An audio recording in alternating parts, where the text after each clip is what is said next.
আমি বাড়ি ফিরেছি বেশ কিছুদিন হয়ে গেল, আর এই ভিডিওগুলো করা ছিল শুধু সময়ের অভাবে এডিট করা হয়নি। আর এই ভিডিওটা তোমরা দেখতে পাচ্ছ যেদিন আমি দিদির বাড়ি থেকে ফিরি তার আগের দিন বিকালবেলায় ঠিক এইভাবে সমুদ্রেতে ওরা গণেশ ঠাকুর বিসর্জন করছিল, আর দেখতে বেশ ভালো লাগছিল। আর তারপরে দেখো এখানে কত বড় একটা মাছ ওরা ধরেছে, আর সেই মাছটা ওরা তুলে ধরে নিয়ে যাচ্ছে। কতটা বড় একটা মাছ। দিদির বাড়িতে যেহেতু এটা লাস্ট দিন, তো দিদি বলল চল বিকালবেলায় একটু সমুদ্রের পাড় থেকে ঘুরে আসবি। তো সেই জন্যই এতক্ষণ ধরে সমুদ্রের পাড়ে বসে আমরা আড্ডা মারছিলাম তিনজন, তারপরেই বাড়ি ফিরেছিলাম, মানে দিদির রুমে ফিরেছিলাম। আর দেখো কত আনন্দ মজা করে দিনগুলোকে কত তাড়াতাড়ি যেন কাটিয়ে ফেললাম। আর কেন জানি না মনটা ভীষণ খারাপ করছিল।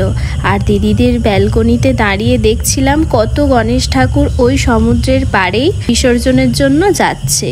তো নেক্সট দিন আমি রেডি হয়ে গেছি, তো ব্যাগপত্র নিয়েই বেরিয়ে পড়েছি আমাদের ট্রেন ধরার উদ্দেশ্যে।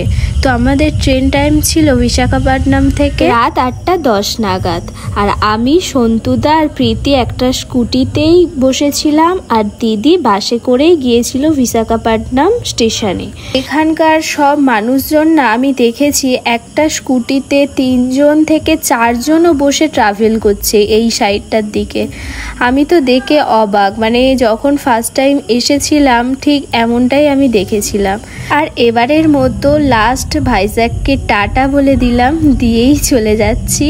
আর দিদি যেহেতু বাসে করে স্টেশন এসেছিল, একটু দেরি করেই এসেছিল, আর আমরা কিছুক্ষণ আগেই পৌঁছে গিয়েছিলাম স্টেশনে। তো দিদির জন্য একটু ওয়েট করছিলাম। আর এখানে আমরা দেখে নিচ্ছিলাম কোন প্ল্যাটফর্মে আমাদের ট্রেনটা দেয়। যেহেতু একটু আগেই আমরা চলে এসেছিলাম, তো এখানে একটু বসেছিলাম। আর আমাদের ট্রেনের টিকিট কাটা হয়েছিল এসিতে। আর এখানে দেখো সন্তুদা আমাদের লাগেজপত্র তুলে একদম গুছিয়ে দিয়েছিল, আর দিদিরা টাটা করে চলে যাচ্ছে। সত্যি ভীষণই মন খারাপ করছিল, খুব কষ্ট হচ্ছিল। যাই হোক, বাড়ি তো ফিরতেই হবে।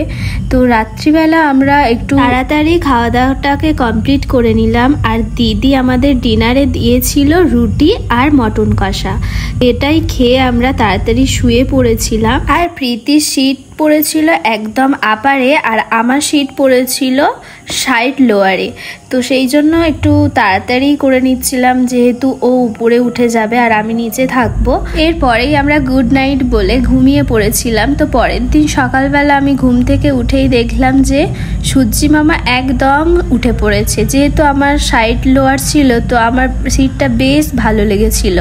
তো যাই হোক, ব্রাশ করে নিলাম, নিয়ে একটু চিড়ে ভাজা খেয়ে নিলাম, তারপরে একটু বিস্কিট খেয়ে নিলাম, আর তার একটু পরে একটু চকলেট খেয়ে নিলাম। যেহেতু এসেতে ছিলাম একটু ঠান্ডা করছিল সকালবেলার দিকটায়, তো আমি একটু মুড়ি দিয়েই বসেছিলাম। আর দেখতে দেখতেই চলে এসেছি খড়গপুরে। আর তারপরে আমরা নেমে গিয়েছিলাম সাঁতরাগাছি প্ল্যাটফর্মে। কিন্তু আমাদের টিকিট কাটা হয়েছিল শালিমারে, বাট আমরা শালিমারে নামার আগেই সাঁতরাগাছিতে নেমে গিয়েছিলাম। আর ওখান থেকেই চলে গিয়েছিলাম হাওড়া স্টেশন। আর হাওড়া থেকে একটা উবের করা হয়েছিল, তো উবেরে করেই চলে গিয়েছিলাম শিয়ালদা স্টেশন। তো শিয়ালদা থেকেই বাড়ি ফিরেছিলাম। তো ভিডিওটা কেমন লাগলো অবশ্যই কমেন্ট করে জানিও। তো সবাইকে টাটা।